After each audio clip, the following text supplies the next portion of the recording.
I want you to picture a specific moment. It's late, maybe 11 p.m., maybe closer to midnight. The lights are low, the room is quiet, and you're sitting on the edge of your bed, phone in your hand, staring at a number. $12.47. That's it. That's everything. No transfer coming, no side money hiding somewhere, no safety net. Just $12.47. And the weight of every decision that brought you to this exact moment.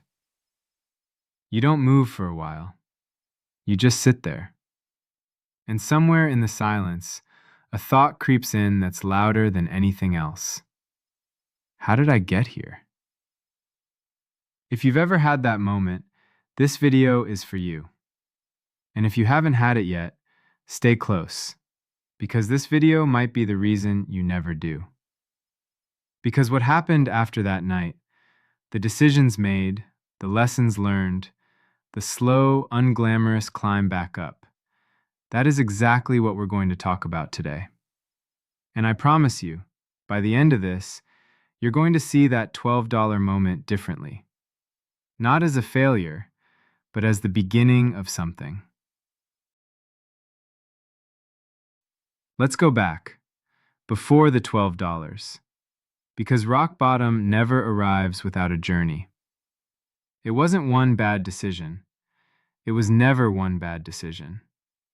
It was 100 small ones, stretched over months, maybe years, each one feeling completely harmless in the moment.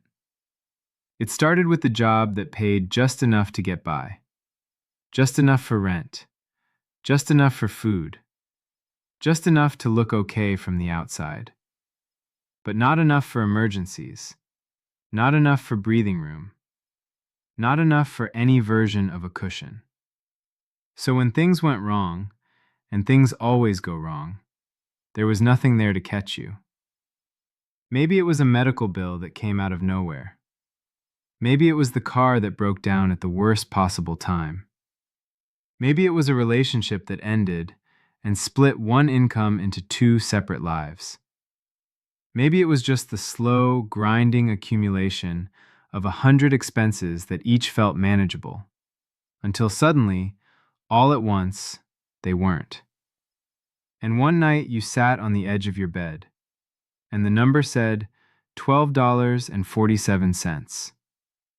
Here's what I need you to hear. That moment did not make you a failure. It made you human. And it gave you something that most people never get: complete clarity. Because when you have $12, you can't pretend anymore. You can't delay the conversation.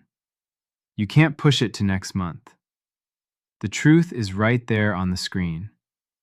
And the truth, as brutal as it is the only thing that can actually set you free.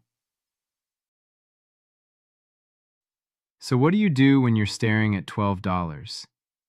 Here's what most people do. They panic. They spiral. They replay every decision. They catastrophize the future. They lie awake running through worst-case scenarios until 3 a.m., exhausted, terrified, paralyzed. And then morning comes, and nothing has changed. Except now they're also sleep-deprived. But here's what the people who actually climb out of that moment do differently. They stop. They breathe. And then, instead of spiraling outward into fear, they turn inward, toward facts, not feelings, facts. They ask, what is actually true right now? I have $12. That is true. I have bills due. That is true. But I also have skills. I also have time. I also have options I haven't fully explored yet. Those things are also true. And the moment you shift from reacting to the emotion to responding to the facts, something changes. The panic doesn't disappear, but it moves from the driver's seat to the back seat. And you Clear-eyed, deliberate, determined, get behind the wheel. That shift, that single mental shift, is where the climb back up begins. The morning after the $12 night, you do one thing. You write everything down. Not on a fancy app, not in a color-coded spreadsheet, on a piece of paper, or the Notes app on your phone, wherever. You write down every single thing you owe, every bill, every debt, every commitment. And next to each one, you write a number, the amount, and a date, when it's due. Then you sort them into two columns. Column 1, what will genuinely destroy my life if it goes unpaid this month? Rent, utilities, food. Column 2, everything else. Credit cards, subscriptions, debts that can wait 30 more days without catastrophic consequences. This is called financial triage, and it is one of the most powerful tools available to someone in a crisis moment. Because when everything feels equally urgent, nothing gets handled well. But when you sort urgency clearly, you realize something important. Most of the things that feel like emergencies aren't actually emergencies. The credit card company will not ruin your life if you miss one payment. The subscription service won't destroy your future. But if you treat everything with equal panic, you make rushed decisions, miss the things that actually matter, and exhaust yourself trying to solve everything at once. Column 1 first, always. Everything else you handle in order, methodically, one at a time. Here's the part of the story that nobody talks about, because it requires something most people find harder than any financial strategy. It requires humility. When you hit $12, there are calls to make. Calls to creditors, calls to landlords, sometimes calls to family. Calls where you have to say the words out loud, I am struggling, I need help, I need more time. And everything in you will resist making those calls, because it feels like admitting defeat, because shame is loud in those moments, because you've spent months, maybe years, keeping up the appearance that everything is fine. But here's what I know to be true. Most creditors would rather work with you than lose you. Most landlords would rather negotiate than evict. Most family members, the right ones, would rather know the truth than watch you drown in silence. One honest conversation can buy you 30 days, sometimes 60. And 30 days, when you have a plan, is everything. The call is hard. Make it anyway. The conversation is uncomfortable. Have it anyway. Because on the other side of that discomfort is breathing room, and breathing room is where recovery starts. Now let's talk about the other side of the equation. Because triage buys you time, but time without income is just a longer countdown. So the question becomes, what can you do right now, this week, to bring in money? Not next month, not when the perfect opportunity arrives, right now. And this is where most people get stuck, because they're thinking too big. They're waiting for the job offer, the business idea, the investment that pays off. But when you have $12, you don't need a business plan. You need $200 by Friday. So you think small and fast. What skill do you have that someone needs today? Can you drive, deliver, clean, fix, write, design, tutor, move furniture? Can you sell something you own that you don't need? Can you offer a service to 3 people in your phone contacts right now? This is not glamorous. This is not the inspiring montage from a movie. This is Tuesday afternoon, making awkward offers to people you know, doing work that doesn't match your ambitions, because survival comes before ambition. But here's the thing about that unglamorous hustle. It works. And every dollar you bring in from it is a dollar that moves you further from $12. You start small, you move fast, you stay humble, and you keep going. Nobody tells you how slow the climb back up actually is. And that slowness, that's where most people give up. Because you expect that once you make the decision to change, Things should change quickly, but they don't. The first month after $12, you get to $200. It doesn't feel like victory. It feels like barely. The second month, you're at $400. You miss a target you set for yourself. You feel like you're failing. The third month, something unexpected hits again. Because life doesn't pause while you're rebuilding. And you're back down to $150. And the voice in your head says, "See? What's the point? You'll never actually get out." This is the moment, right here. This is the moment that separates the people who eventually make it from the people who stay stuck. Because the people who make it don't quit when the progress is slow and messy and nonlinear. They understand something fundamental. Recovery is not a straight line.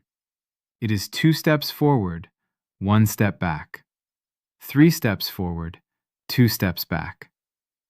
And the only way to lose, the only way this story ends badly, is if you stop moving entirely. So you don't stop. You get knocked back to $150 and you start again from $150. Not from $12, from $150. Because every step forward, no matter how small, is real ground that you have covered.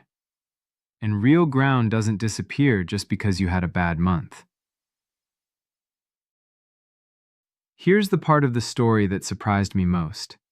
The $12 night, that moment I would have done anything to avoid, turned out to be one of the most valuable things that ever happened.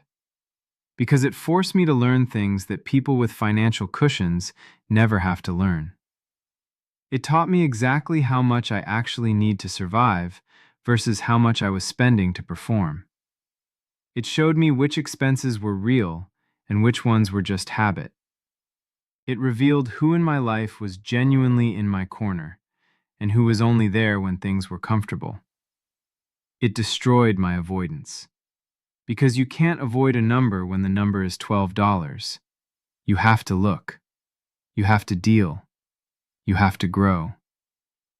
And that forced growth, as painful as it was, became the foundation of every good financial decision I made afterward.